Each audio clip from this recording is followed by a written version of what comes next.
Welcome back. In the 3.3 video, we are going to review ventricular tachycardia and ventricular fibrillation. Recall that the heart is replete with ectopic foci that are capable of serving as backup pacemakers, but also may discharge early in the cardiac cycle in the form of ectopy. We discussed previously how if an ectopic focus from the ventricles discharges early and is an isolated beat, we can refer to this simply as a premature ventricular contraction. We've also talked about how ventricular contractions can occur in a pattern, as in the case of ventricular bigeminy when there is a PVC every other sinus beat.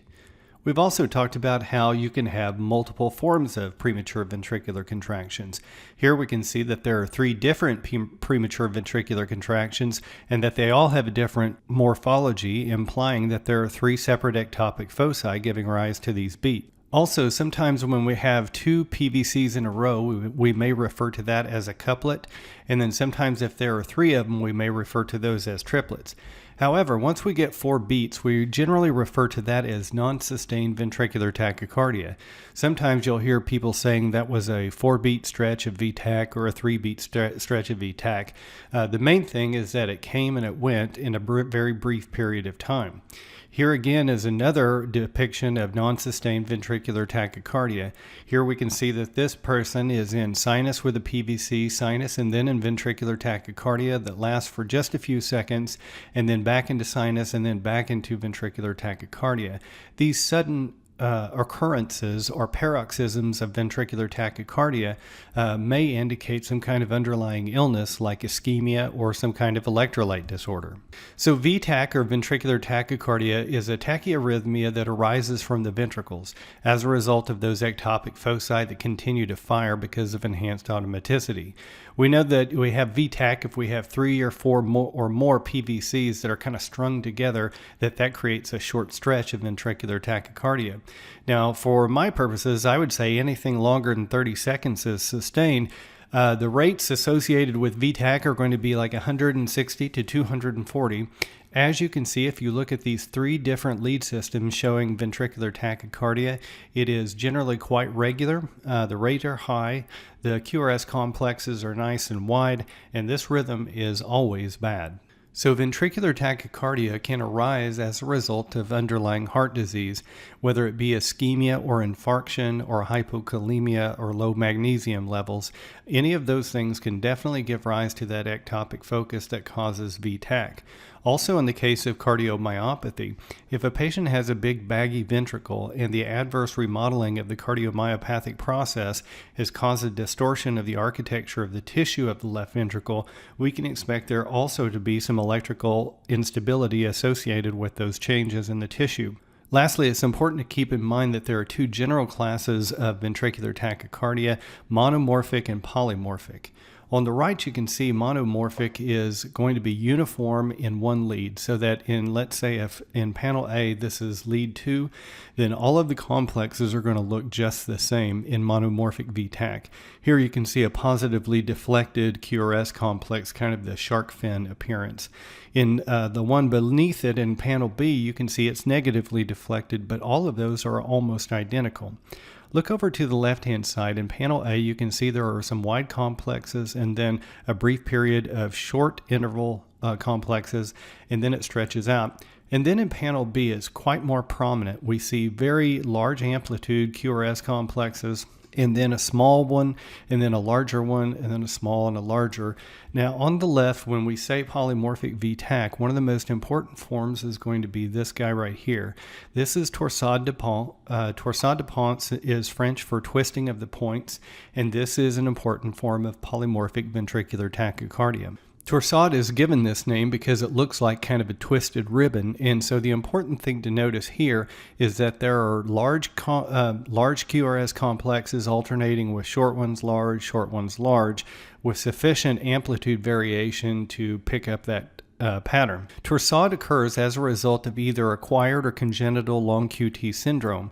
This period in the heart's refractory period is vulnerable to electrical instability. You can be born with this, or it can be acquired if you have low magnesium, potassium, or if you're on medications that interact negatively with the prolonged QT.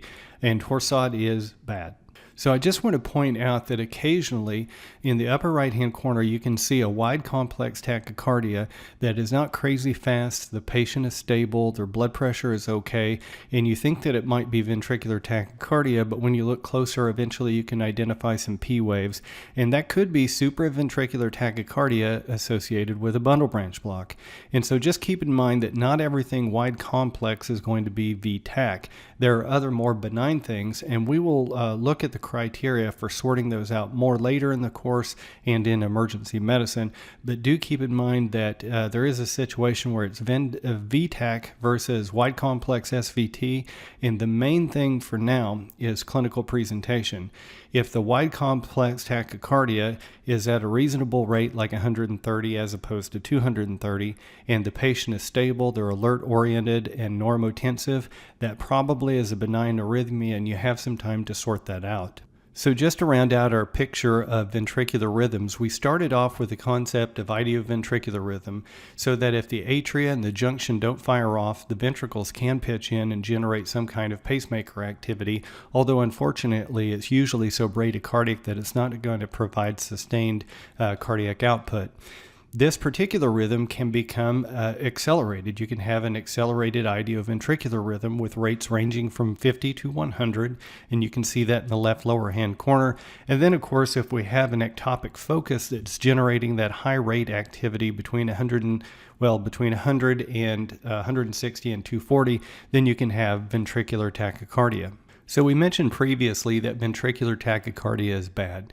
The reason for that is that usually the rates are so high that you don't have sufficient time for end diastolic filling, and so if you can't get blood into the heart, you can't get blood out of the heart, and so there's significantly reduced cardiac output and consequent chronotropic shock.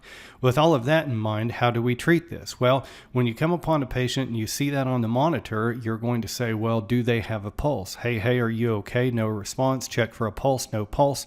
We're going to begin CPR with quality chest compressions until we can get our hands on a defibrillator and then defibrillate the patient.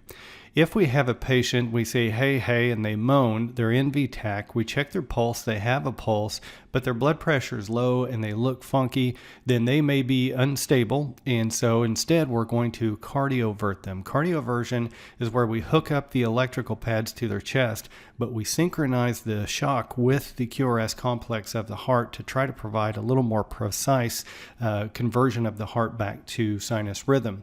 We always like to try to give them a little bit of sedative before we do that. And then lastly, if we have a patient that has a pulse and they're stable, their blood pressure is adequate, and they're doing okay, then we may be able to give them some intravenous antiarrhythmics like procainamide or amiodarone or whatever. So here we're going to have ventricular tachycardia. The patient is clearly hypotensive, so we're going to cardiovert them. And with the shock, we are going to have a resumption of sinus rhythm. All is well. Next up is ventricular fibrillation. This is a very important arrhythmia, which is one of the biggest causes of sudden cardiac death. And as you can see in the graphic, just like in atrial fibrillation, in ventricular fibrillation, those thousands and thousands of ectopic foci in the ventricles are all discharging more or less at the same time or attempting to do so. These numerous ectopic foci eventually create disorganized firing. Consequently, there is no effective ventricular contraction, therefore no cardiac output, therefore no pulse. Anyone in ventricular fibrillation does not have a pulse, and this is a form or an arrhythmia that underlies cardiac arrest. If you see this on the monitor, this ventricular fibrillation, you check the patient for responsiveness. If unresponsive, you check for a pulse. If no pulse, you begin CPR with quality chest compressions and then defibrillation as soon as you can. This is an interesting strip. You can see from left to right, the patient goes from what looks like a sinus rhythm into ventricular tachycardia and then into ventricular fibrillation.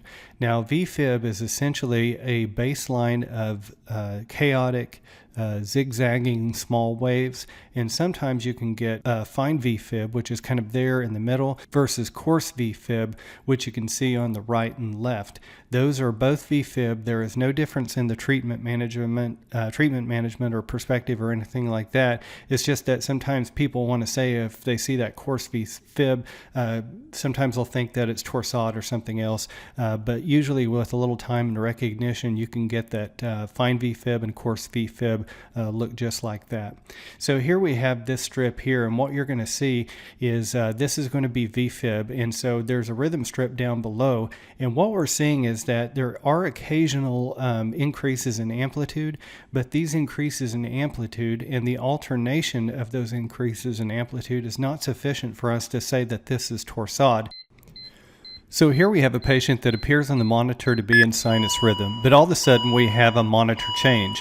We check the patient, they're unresponsive, they have no pulse, so we are going to begin doing quality chest compression CPR, and that actually is going to have an impact on the rhythm strip that's displayed on the monitor.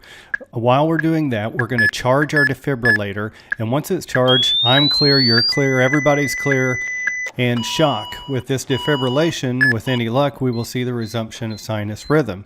Now we'll take a 12 lead and see if we can explore what caused this patient to go into V-fib, and then lo and behold, they were having a STEMI, an ST elevation MI.